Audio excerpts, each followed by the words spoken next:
ભાત. તો એના માટે આપણે જોશે મેં 1 વાટકી જેટલા બાસમતી ચોખા છે એ પલાળ્યા છે 10 મિનિટ. અને વેજીટેબલમાં બટાકા, કાંદા, શિમલા મિર્ચ, ગાજર, મટર, ટમાટર, ફૂલગોબી, આલુ અને આમાં ફણસી વગેરે પણ આપણે નાખી શકીએ. જે મારી પાસે અવેલેબલ હતા એ બાકી બધા વેજીટેબલ આપણે આમાં નાખી શકીએ છીએ. અને અદરક મરચાં લસણની પેસ્ટ છે. ગોળા મસાલામાં તમાલપત્ર, લવિંગ, તજ, કાજુ અને મરી અને બાકી આપણા રૂટીન મસાલા છે. તો આપણે વિડીયો બનાવવાની શરૂઆત કરીએ. તો એમાં આપણે 2 થી 3 ટેબલસ્પૂન જેટલું તેલ મૂકીશું.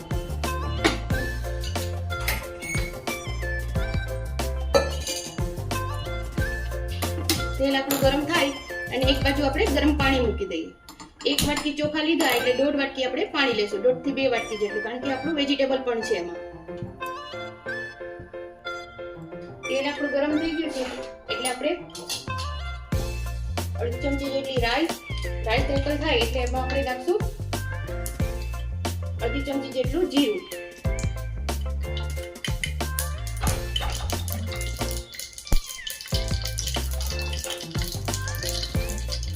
જીરું નાખશું. એમાં જ આપણે 2 તમાલપત્ર નાખી દઈશું.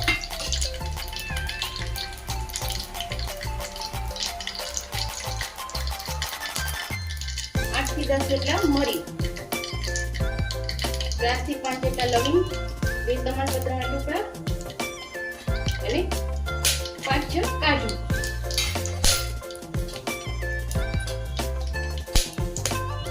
અને હિંગ. પછી એમાં આપણે આદુ મરચાં લસણની પેસ્ટ નાખીશું.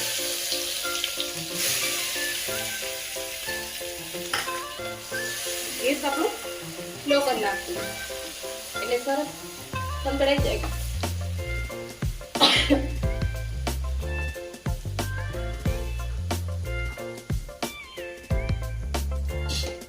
હવે એમાં આપણે નાખીશું ડુંગળી.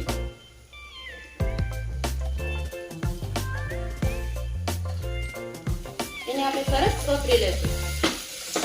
આ એકદમ સ્લો ગેસ ઉપર જ કરવાનું છે અને એકદમ સરસ સુગંધ આવી રહી છે.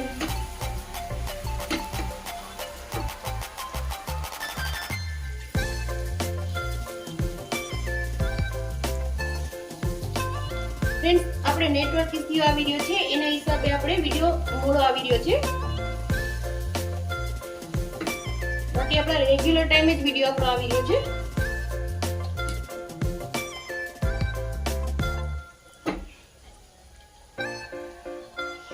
હવે એમાં આપણે નાખી દઈશું આલુ.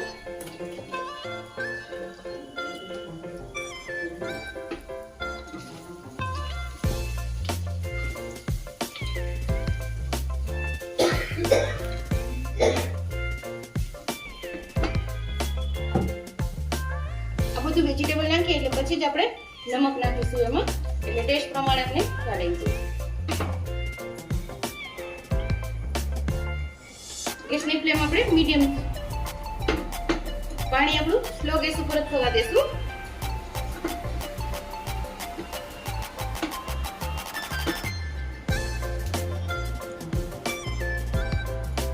એમાં ફૂલગોબી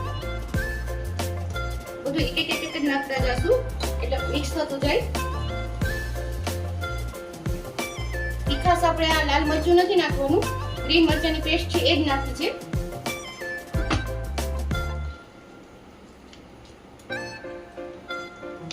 આ બધું મેં ધોઈને એક રાખી દીધું છે.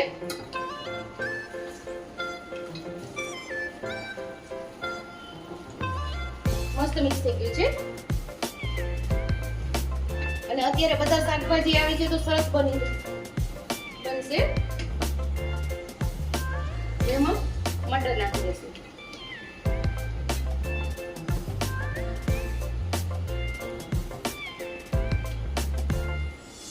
મટર મેં ધોઈને નાખી દીધા હતા.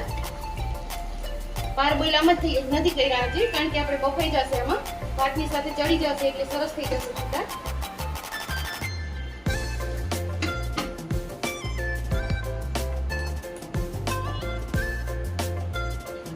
પાણી આપણું ગરમ થઈ ગયું છે.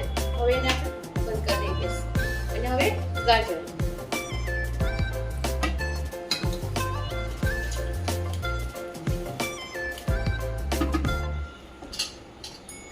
હવે એમાં આપણે નાખીશું અડધી ચમચી જેટલી હળદર.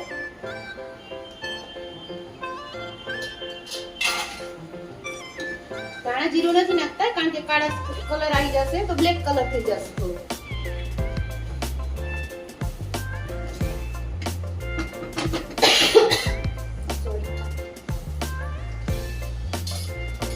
અને સ્વાદ પ્રમાણે આપણે નમક.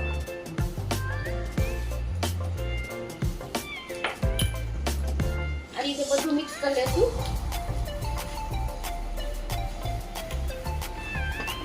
અને એમાં જ આપણે ટમાટર નાખી દઈશું.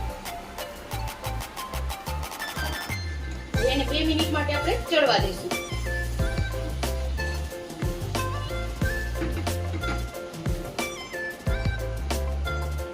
હવે સરસ વેજીટેબલ આપણે થઈ ગયા છે.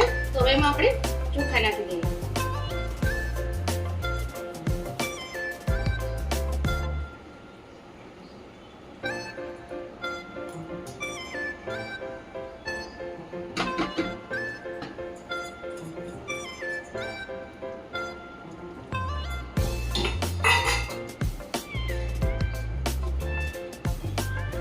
તમે કલર જોઈ શકો છો કેટલો સરસ કલર આવી ગયો છે. લાલ મરચું નથી નાખવાનું, આપણે તીખા ગ્રીન મરચાની જ છે.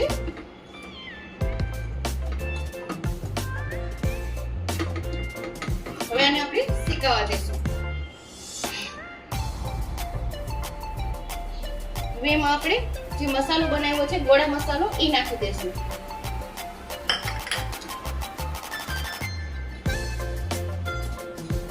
આ મસાલાની રીત હું આપીશ હમણાં નેક્સ્ટ વિડીયોમાં. આ મહારાષ્ટ્ર સ્પેશિયલ જ છે, બહુ સરસ બને છે.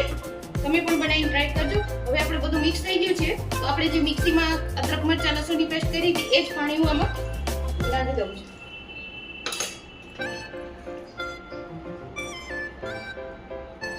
હલકા હાથે આપણે કરીશું અને થોડુંક પાણી હજી જશે એટલે 2 વાટકી જેટલું ટોટલ પાણી જશે. સોરી 3 વાટકી જેટલું.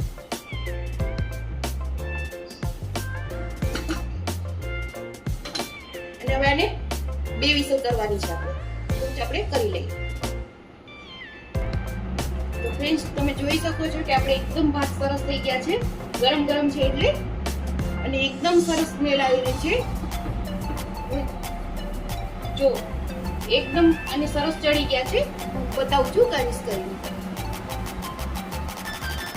તો ફ્રેન્ડ્સ તૈયાર છે આપણા લગ્નમાં હોય એવા મહારાષ્ટ્ર સ્પેશિયલ મસાલા ભાત. જો તમે જોઈ શકો છો એકદમ સરસ ચડી ગયા છે અને ટેસ્ટમાં એકદમ સરસ લાગે છે. આની સાથે મેં દહીં રાખ્યું છે. કાંદા ટમાટરનું રાયતું પણ આપણે રાખી શકાય અને કઢી પણ હોય. તો આ રીતે મેં આજે આ બનાવ્યા છે. જો તમને મારી જે પસંદ આવતી હોય મારી રેસીપી તો મારી ચેનલને લાઈક કરો, શેર કરો અને સબસ્ક્રાઇબ કરો. અને ફ્રેન્ડ્સ મારો વિડીયો વધુ ને વધુ શેર કરો. જે નવા લોકો જોવે છે એ પણ સબસ્ક્રાઇબ કરો અને શેર કરો. બધાને જય શ્રી કૃષ્ણ.